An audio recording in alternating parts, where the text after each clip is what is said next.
Good morning. Welcome to the live streaming worship service of the Universalist Unitarian Church of Riverside.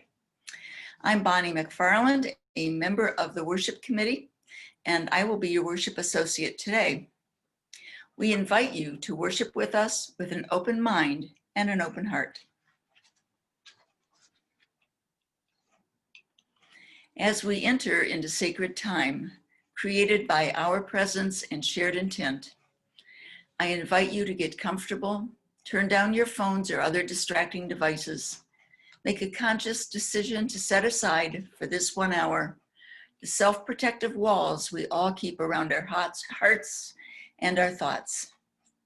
Let us remember and explore together what has drawn us to this faith, or learn what this faith is about, and relax. That the stresses of the outside world slip away as together we focus on this time together.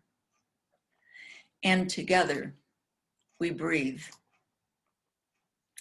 Although we are now a community connected largely by electronic means, one day we will be together again. Yet even now we are those seekers with the yearnings to learn, to understand, to make the world a better place, and with the same desire for fellowship. And so we are here seeking that living interconnected web of which we are a part. Let go of the anxiety, the fears, the expectations of your own or others' making, and join us in this hour of beloved community. And so together we breathe. Our opening hymn this morning is "This Is My Song." Please rise in spirit and join us. And because we are Zooming this, nobody will know if you sing off key.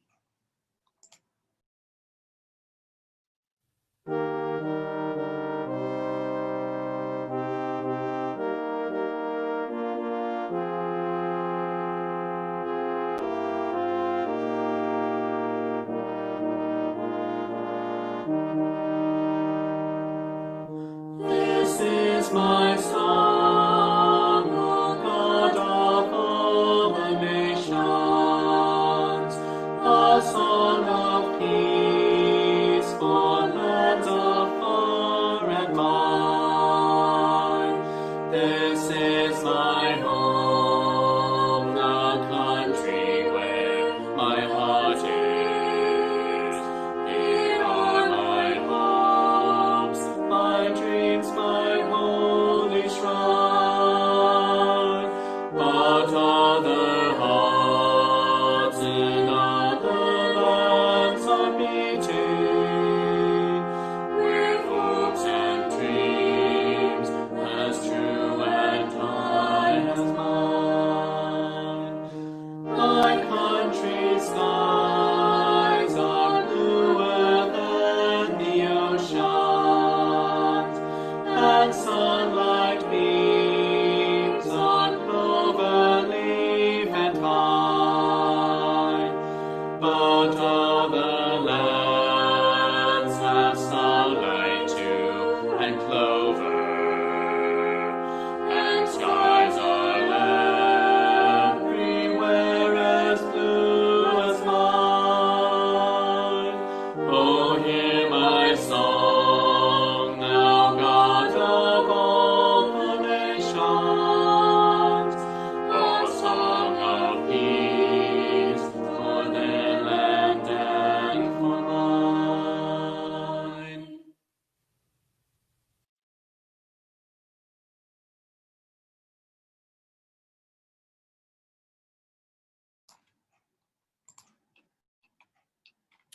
For our call to worship, I invite you to read with me the mission statement of the Universalist Unitarian Church of Riverside. Our mission is to foster a diverse religious community that celebrates life, affirms the individual, encourages spiritual growth and open thought, and works to advance social justice and environmental sustainability. Hope springs eternal in the human breast, Man never is, but always to be blessed. Alexander Pope. Over this past year, we, individuals, families, communities, nations, have experienced and witnessed many acts of kindness and of traumas. We've shared experiences from caregivers, victims, survivors, and deniers of the worldwide pandemic to the civil unrest initiated by the I Can't Breathe videos that impacted the world and led some countries to begin to look inward. The contentious US elections have been watched, sometimes in fascination, bemusement, or disgust. So many problems for 1 year. But as history tells us, what we don't learn from, we will repeat. We all harbor hopes for change in 2021, but change is never easy or smooth. Some of our worship committee members will share their thoughts and hopes for the coming year. There are a few announcements we would like to share. During the service, we will mention several website and email addresses and phone numbers. At the end of the service, we will leave up a slide with all this information, and it's available on our website. However, for those needing the information by auditory means, they will be announced verbally during the service. Chat time provides an opportunity to spend an hour talking among ourselves, usually beginning with the service, then wandering on to other topics. It's held on Zoom at 11:30, but to participate, you need a separate link. So please go to our website at uuchurchofriverside.org for the Zoom chat time link. The Social and Environmental Justice Committee meets on the first and third Sunday of the month. So our next SEJ meeting is today at 1 p.m. For the Zoom link, go to the church website and click on the Justice menu item, then click on Social and Environmental Justice. On December 3rd, a regional stay-home order went into effect for regions with less than 15% intensive care unit ICU availability.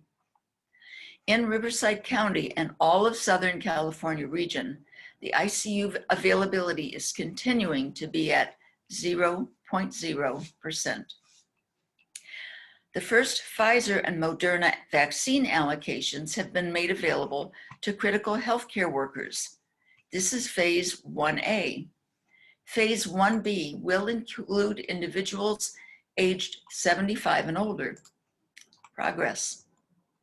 For the most current and reliable information, go to the website for your county public health department or the state of California. You can also find information and links on our church website. The monthly UUCR newsletter comes out the first of every month by email and per request by postal mail. If you have something you'd like covered or that you want to write, please let Dinah Rowe know at ramblinrose22@yahoo.com or call or text her at 909-645-2885. We have two lightings of sacred flames. The first is the Occupied Indigenous Peoples Remembrance Candle. The second is the lighting of our own chalice, the symbol of our faith.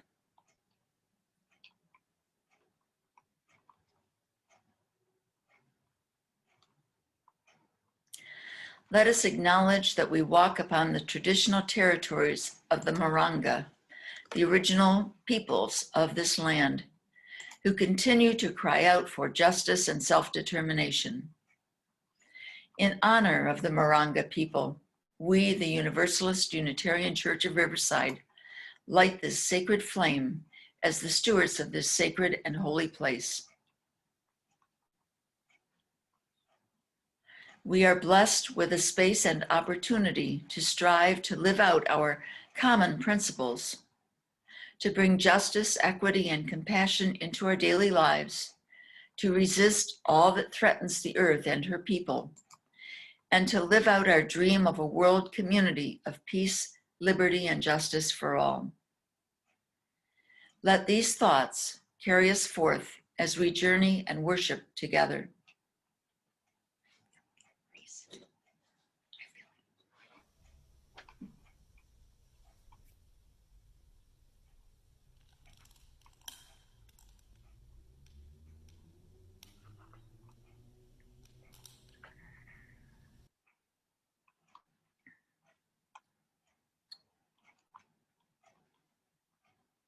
Our chalice lighting this morning is Chalice Lighting for the New Year by Lisa Doge. For the new year, just days old, beginning today, always beginning, we light our chalice, symbol of faith, perseverance, and hope, in astonished thanksgiving and irrepressible praise. For beginnings that emerge out of endings, appear amidst continuity, become visible in hindsight. We light our chalice, symbol of faith, perseverance, and hope, in astonished thanksgiving and irrepressible praise. For all the times and all the ways we have begun anew together, we light our chalice, symbol of faith, perseverance, and hope, in astonished thanksgiving and irrepressible praise.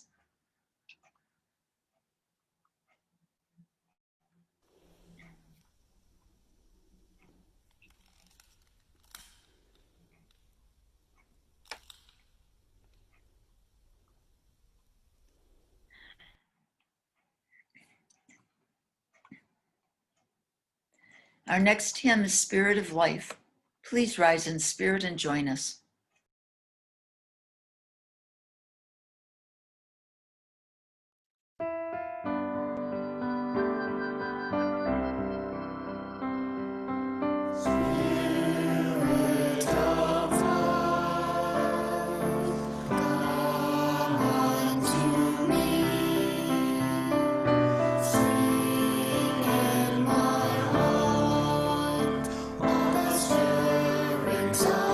Of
Sharing joys and concerns is an important part of belonging to this beloved community.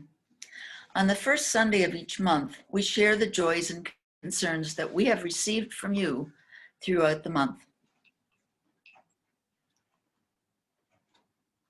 Please be sure to email or text your joys and concerns throughout the month to Dinah Rowe, our Caring Network Coordinator. You can call or text her at 909-645-2885.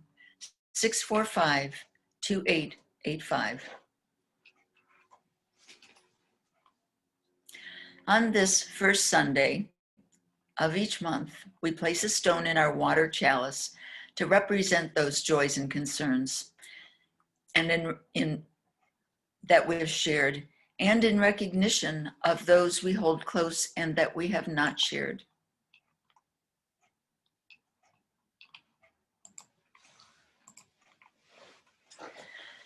Bill Rowe fell at home and is in the hospital. They are running tests to evaluate the problem. Grace, a good friend of mine, Grace said, Grace reported that, quote, a good friend of mine is an ICU doctor on the front lines. The last time I spoke to him, he had not slept in 4 days. As I asked him to take care of himself, I realized I could not begin to comprehend what he must be up against every day. The total COVID-19 caseload in the US is 20.1 million.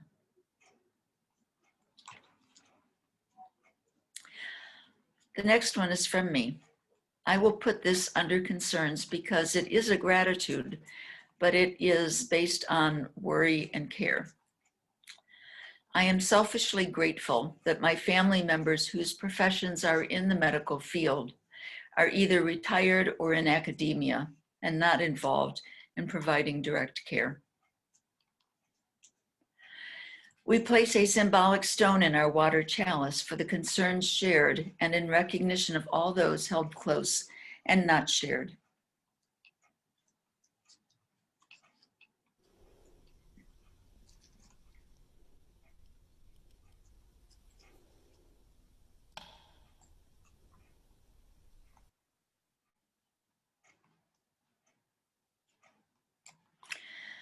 Robert said, and along with many of us, that he hopes for a possible early release for Stephen in this coming year. Several people reported that they enjoyed Christmas despite restrictions.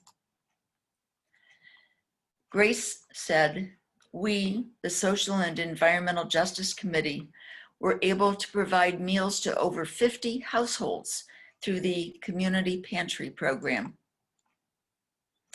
And I wanted to add, on Thursday of this week, about 90 first responders, including paramedics and EMTs, received their first dose of the Moderna vaccine at the Riverside Fire Department.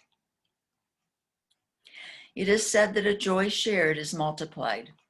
We place a symbolic stone in our water chalice for the joys we have shared and all those we have not.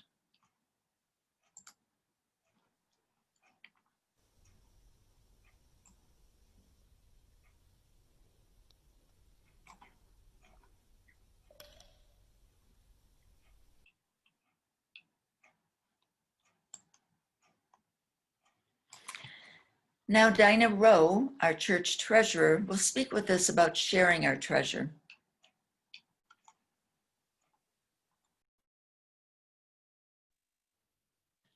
Good morning.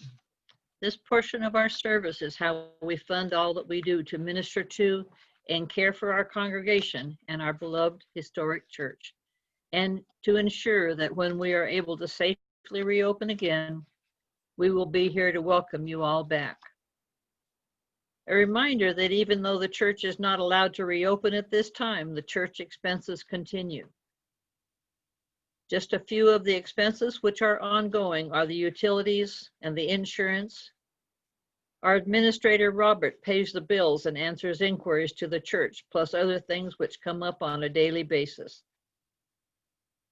You may mail You can mail your pledge and donations to the church address. Please, no cash. Our church office address is shown here and will be available again later in this program. We have Stater Brothers cards for your grocery shopping pleasure that also earns a church a percentage. Please contact me or the church office to purchase Stater's cards. These are a good portion of our fundraising process each month. For those of you who have purchased Amazon gift cards, another way to help is when making purchases through Amazon, go to smile.amazon.com. Be sure to have the word smile and choose Universalist Unitarian Church as your charity.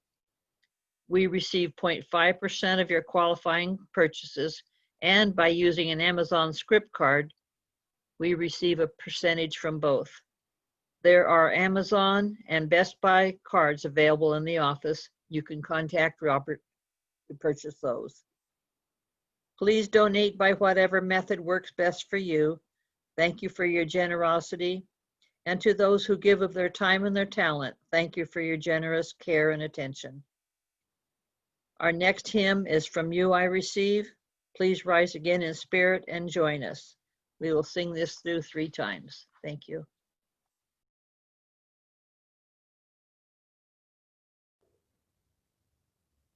From you I receive, to you I give. Together we share, from this we live.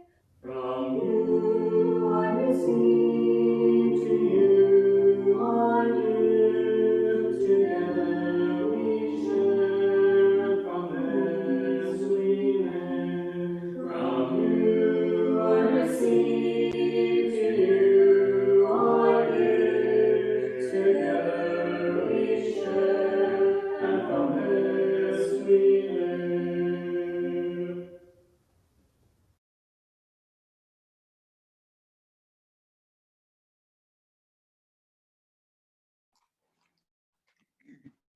Thank you, Dinah. Our contemplative reading this morning is As the Year Winds Down by Mark Stringer. As the year winds down to its close, and we are submerged once again in the seasonal darkness we have come to know so well, we have reason to think back upon the year that was, if only because it will soon be gone. We think back to the friends we have made, the sorrow we have endured, the love we have found, the loneliness we have survived. We think back to the blessings of being forgiven and the gift we offered to ourselves when we forgave. We think back to those who listened to us in our times of need and the times we could have listened more. We think back to the things we traded for our time and to what we may have overlooked in the process. We think back to the times when we were afraid and uncertain and we trudged ahead anyway. And the times when we were compassionate when we could have been cold. In this season of still growing night, may we see more clearly against the dark backdrop of our living, the true light of our lives, the love we give to others, and the peace we nurture in ourselves.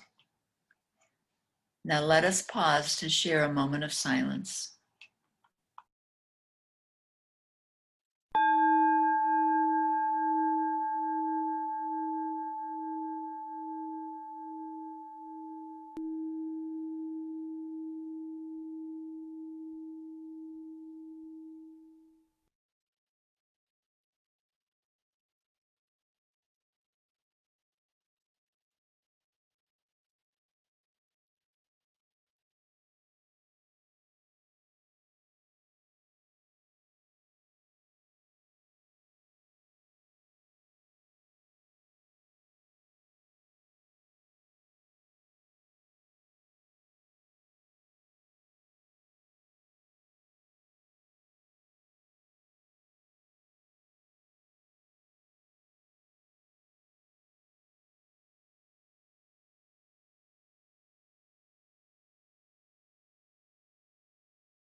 We are blessed to have many who give to this church community in various ways, some evident, others behind the scenes,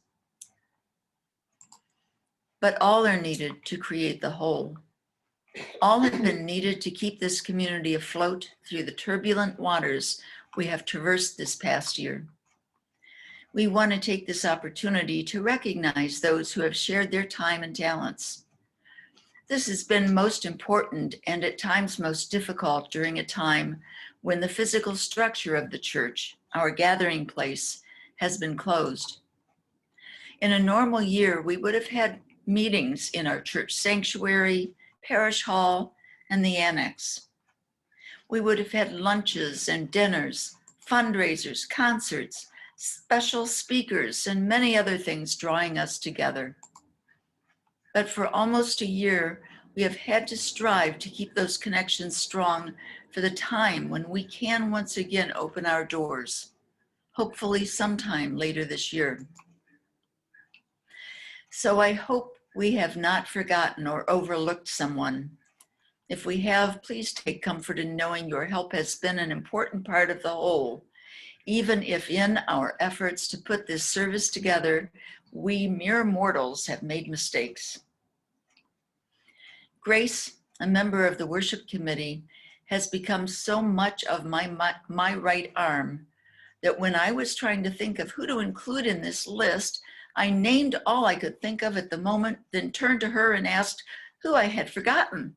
Another member of the group said, "You forgot Grace." So Grace will lead us in recognition of those volunteers.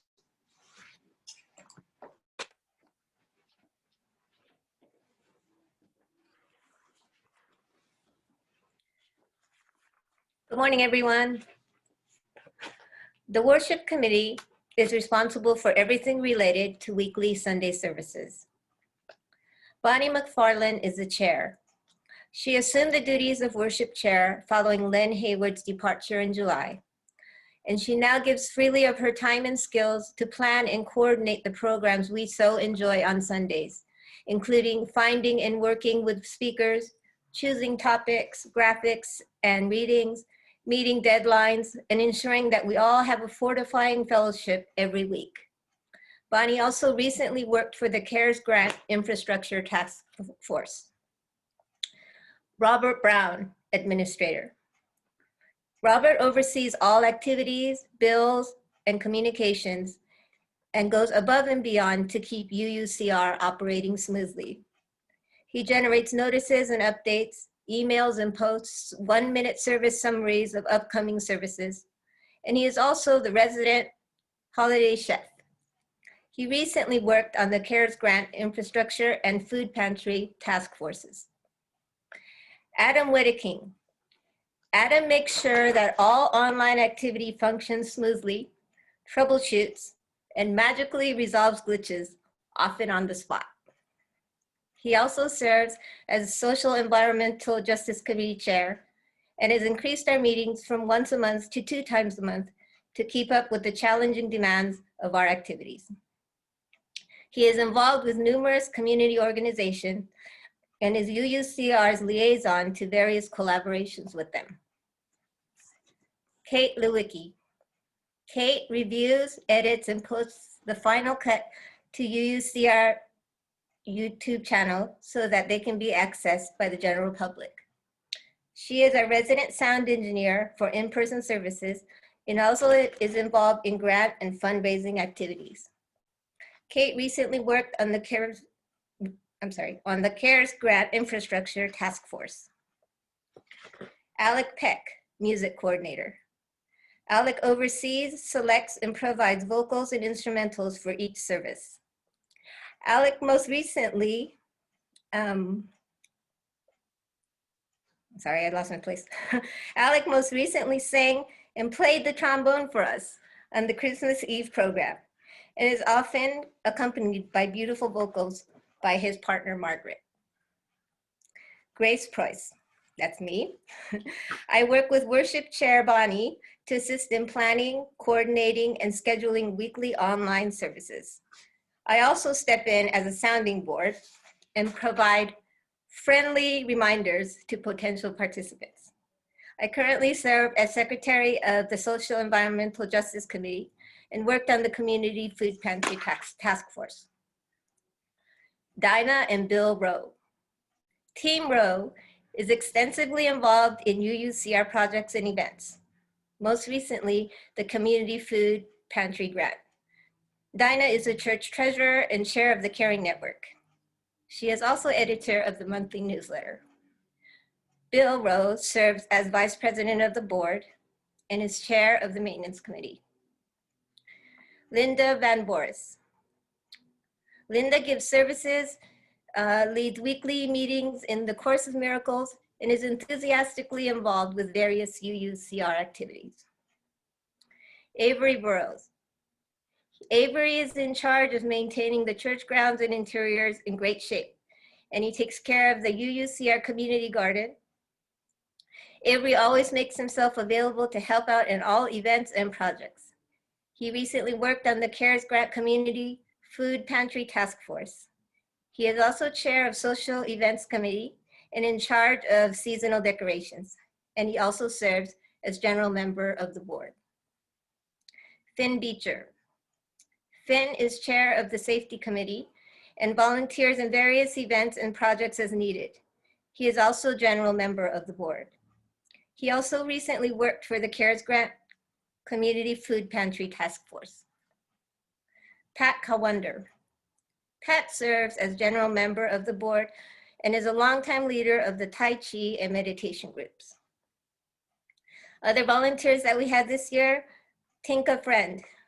Tinka Friend is part of the Social Environmental Justice Committee and extensively coordinated, served, and documented the recent CARES Grant Community Food Pantry effort. We'd also like to thank Nick Williams for volunteering with that food pantry program as well. Next, we will move on to the Board of Trustees. The Board of Trustees is responsible for the administrative leadership of the UUCR. We would like to thank them all for their hard work throughout this difficult year. The UUCR board leadership has made it possible to sustain services despite the suspension of in-person services beginning in March 2020 due to the global pandemic. Southern California, including Riverside County, has been hit particularly hard and is continuing to struggle with the ongoing situation. UUCR has made the transition to an electronic platform to serve members in the community despite the reduction in funds and the cancellation of yearly fundraisers and drives. This year included applying for and obtaining the CARES Act Pandemic Assistance Grant from the City of Riverside. We express sincere appreciation to the board under the oversight of UUCR President Lee Greer and the commitment of all the other board members. The board members are as follows: Lee Greer, President; Bill Rowe, Vice President; Dinah Rowe, Treasurer; Adam Wedeking, Secretary; Finn Beecher, General Member; Pat Kawander, General Member; Avery Burrows, General Member. As we close this challenging year, thanks also goes out to all those who participated with us in keeping the flame alive. The speakers who generously volunteered their services and insights, the members and friends who joined us online, as well as those that kept UUCR in their thoughts. We all look forward to the time we will meet in person again. Each one of you is what makes the Unitarian Universalist Church of Riverside. Without you, there is no us. Thank you.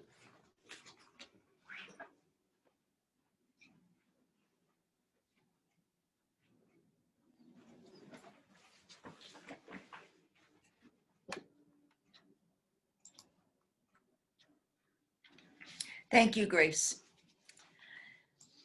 3 members of our worship committee are going to reflect on this past year. What stands out, what to leave behind, and what do they want to bring with them into the new year. And they will address their hopes for the new year. The first speaker is Grace Preuss. Grace?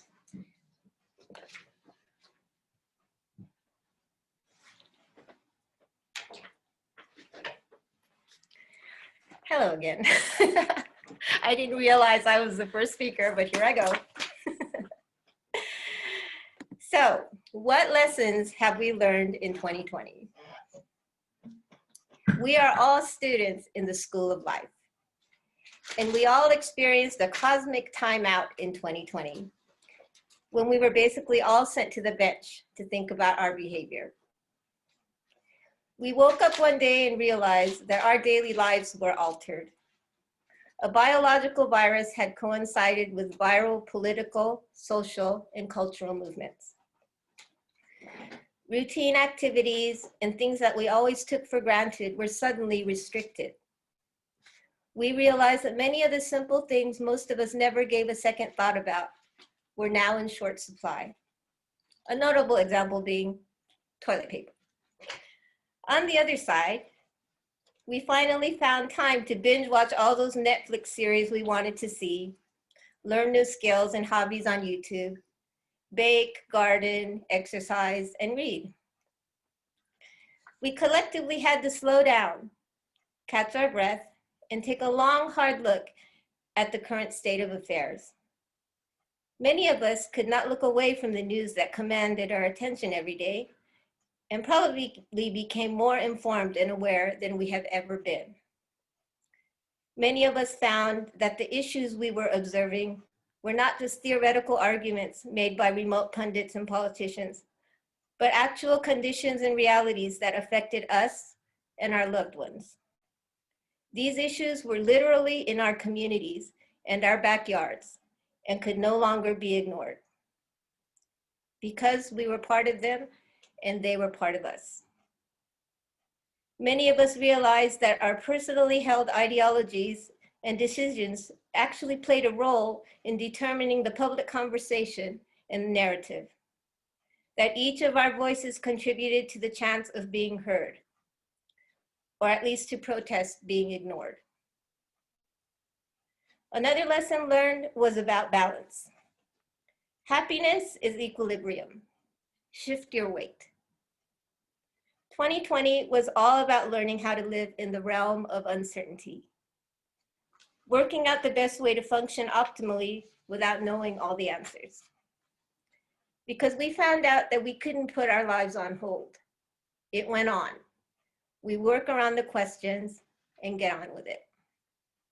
Do you remember when our teachers used to tell us, if you get stuck on a problem, move on to the next one and come back to it so that you don't waste all your time? We may have been tempted to be distracted by infighting and division, by judging books by their covers because we were too worked up to read them. We learned that crisis brings out both the best and the worst in people. We tried to figure out the difference between fake and real news, information and misinformation, between truth and lies, between fact and opinion, between self-interest and public interest, between personal rights and social justice, between us and the other. I'm sure many of us may have learned how to pivot, adapt, and expand our perspectives.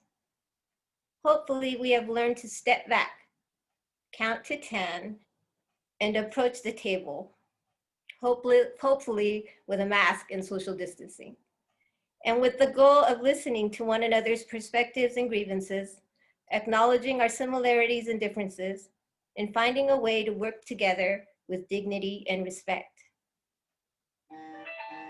So, what are my hopes and expectations for 2021? Well, I like to think that I'm a cautious optimist. Despite expected setbacks, I would like to believe that we are capable of learning and growing from our past experiences. I hope that we have learned something from the past year and will take small steps toward changing deeply embedded systemic inequalities. Many of the younger generation are vocal and positioned to question the status quo. We should listen to their concerns and ideas because they are the ones who will carry the baton after we are gone. Progress, no matter how small, should be handed down. I hope that we learn how to use developing technology as a tool to become more connected and communicate more clearly with one another instead of the opposite.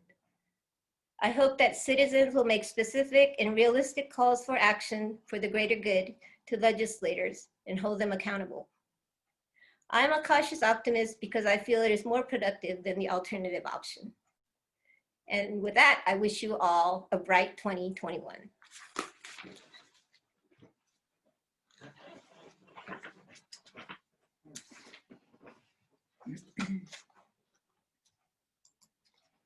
Thank you, Grace. You've given us a lot to think about. The next speaker is our music coordinator, Alex Peck. Alex. Thank you, Bonnie.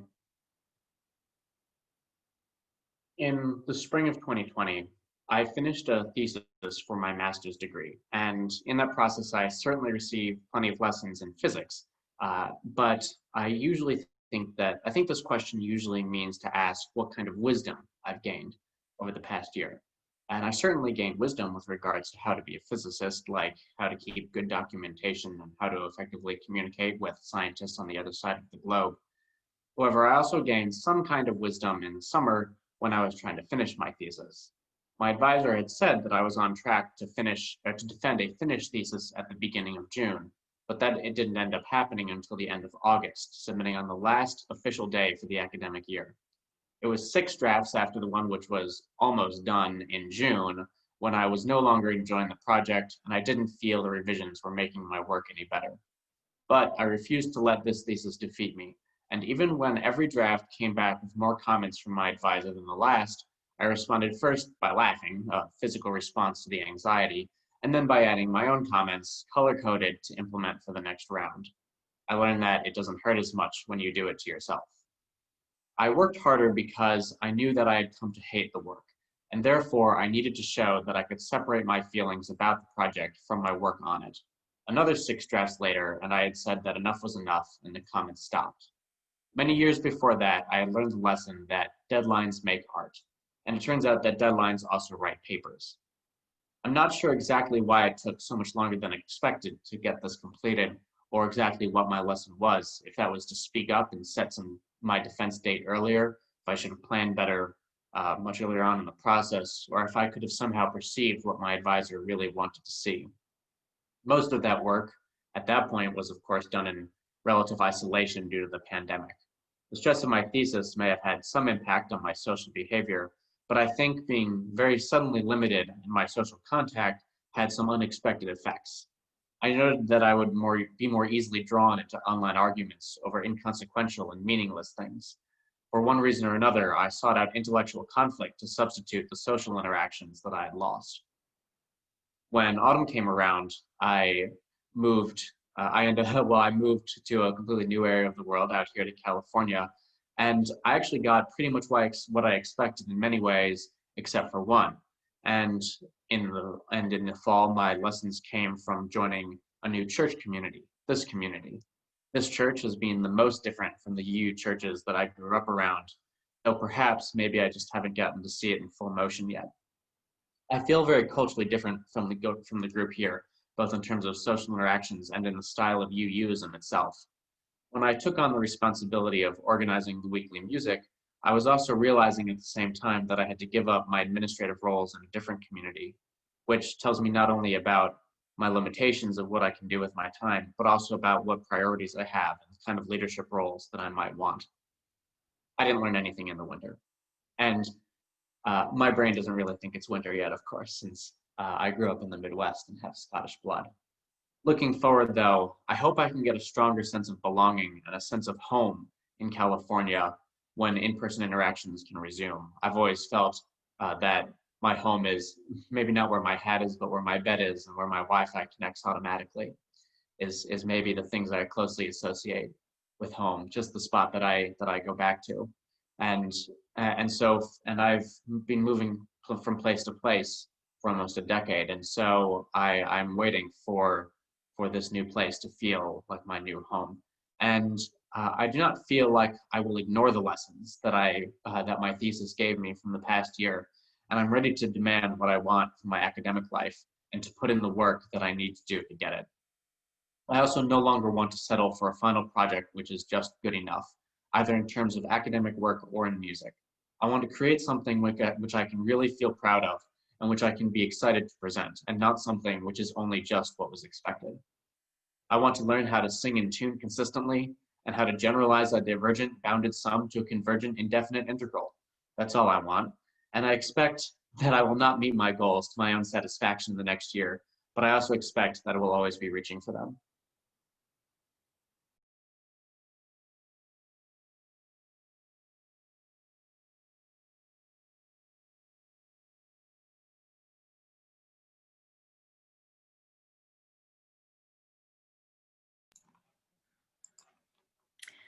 Thank you, Alec.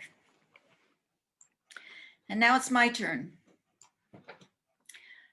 This past year has been one of so many extremes, from the fires that continued to ravage Australia into the beginning of 2020, to the worldwide pandemic, to the videos of the murder and abuse of Black youth by those sworn to serve and protect, to the US presidential election that just never seemed to end.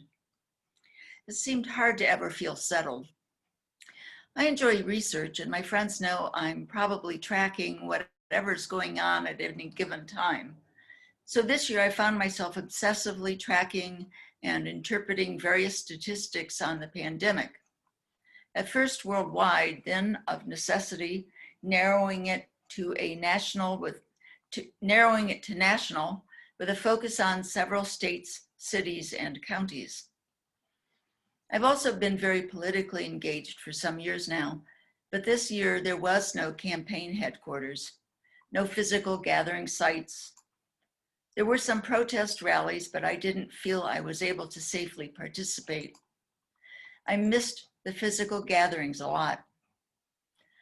Again, however, I tracked the trends, candidates and polls, police incidents, more statistics, and continued to be as involved as I could in various ways.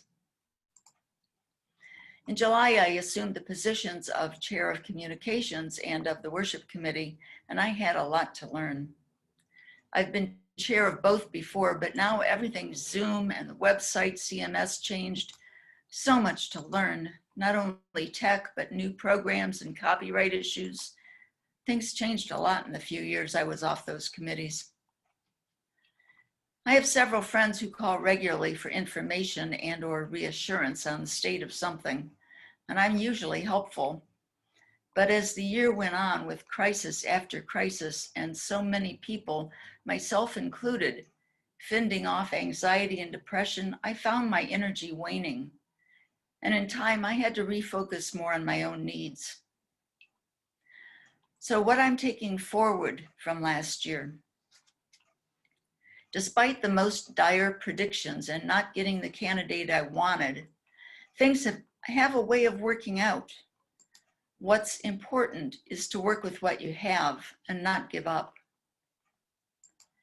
The most frightening part of this year, underlying the political problems, the response to the pandemic, the social and racial problems, was the fact, for me, was the fact that we, the people, have allowed ourselves to be the objects of divide and conquer. The solution is hard, but not frightening. We have to work again at finding our commonalities. We have to build bridges.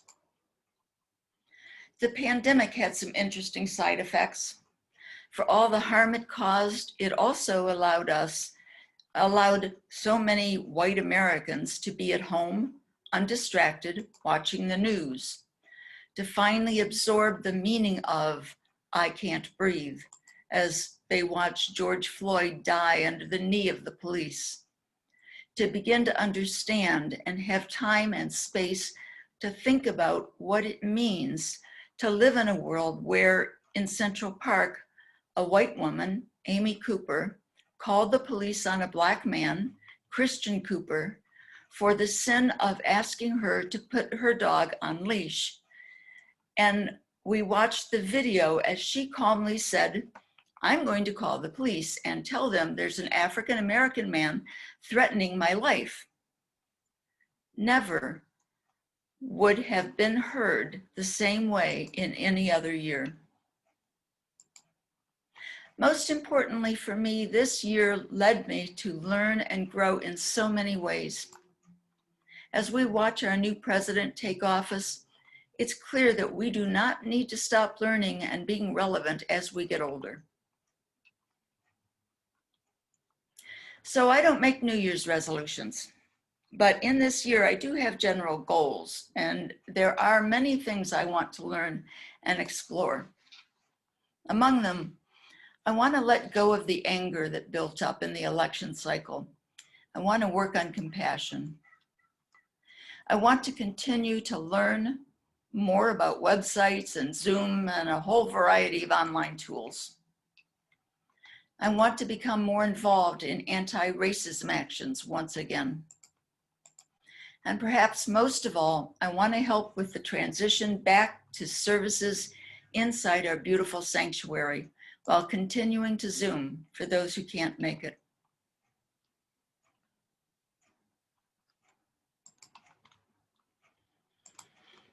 And now our closing hymn is "'Tis a Gift to be Simple." Please rise in spirit and join us.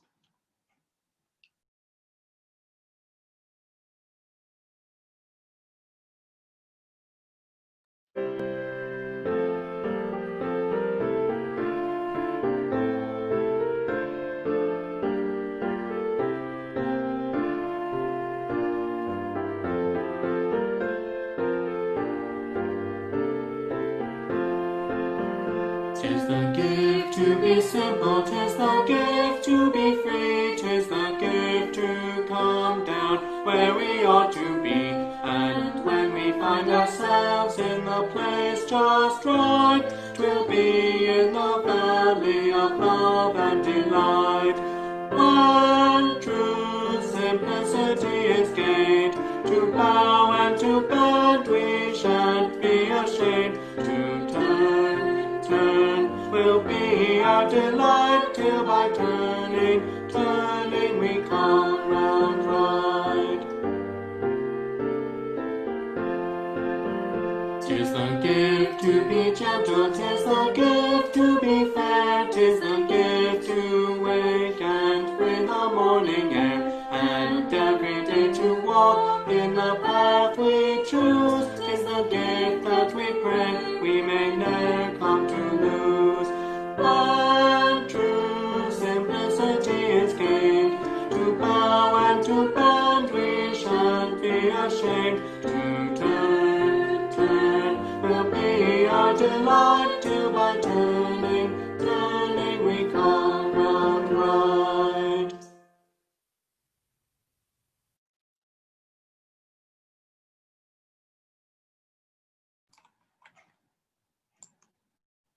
Following the service, for those who remain on the Zoom connection, we're going to show a short video. Please, we invite you to stay, and I think you will enjoy it. For a benediction, please close your eyes and reach out to each other in your thoughts.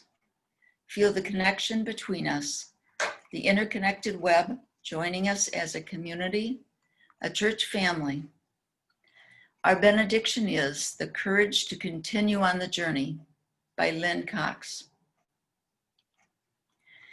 Spirit of life and love, known by many names and yet fully known by none, we give thanks for this time and this place of renewal. We give thanks for the ability to begin again after the disaster, after the tragedy, after the loss, after meeting the challenge set before us. Grant us the courage to continue on the journey, the courage to speak up for the well-meaning of others and ourselves and the planet.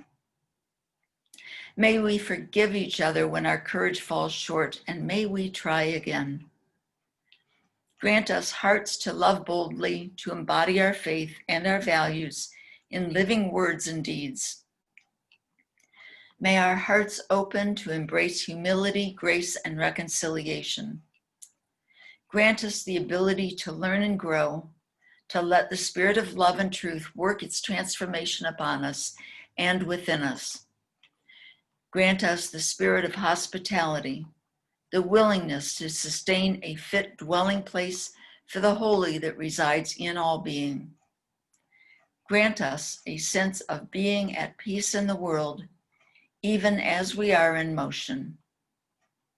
Let us cultivate together the strength to welcome every kind of gift and all manner of ways to be on the journey together. To this, we add the silent prayers of our hearts. Amen, Shalom, and blessed be. I didn't include this in the service because the copyright is unclear. I have reached out to clarify and see if we can obtain permission to use it, but at this point, we can show it to you now, but it won't be included in the YouTube or other publicly posted copies. I heard about this video on All Things Considered, a program on NPR, and I was so taken with the hymn that I looked up the video, which is posted on the NPR site and on NPR YouTube. This is the description. From the pews of a church where the white deacons once refused to seat African Americans, a group of Black singers in Alabama reminds us why preserving our memories of this historic year is vital, even if we'd rather just leave 2020 behind. They're singing Auld Lang Syne, the Scottish ballad synonymous with ringing in the new year. It begins with this line, "Should auld acquaintance be forgot and never brought to mind?" That question of whether to forget the past is central to the art film For the Sake of Old Times, debuting on NPR this week. It's certainly my tendency, and maybe our natural human tendency, to want to rush forward and put this year behind us, explains Tyler Jones, the film's director. But that may do a disservice, I think, to our memories and those who went before us. I hope you enjoy this as much as I did. And please notice the stained glass windows. Ever see that glasswork before?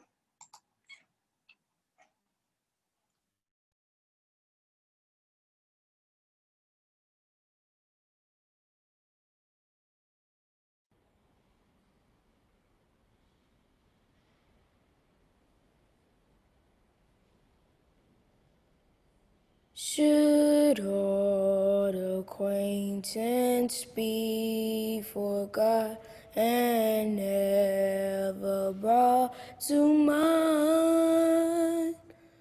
Should old acquaintance be forgot and days of old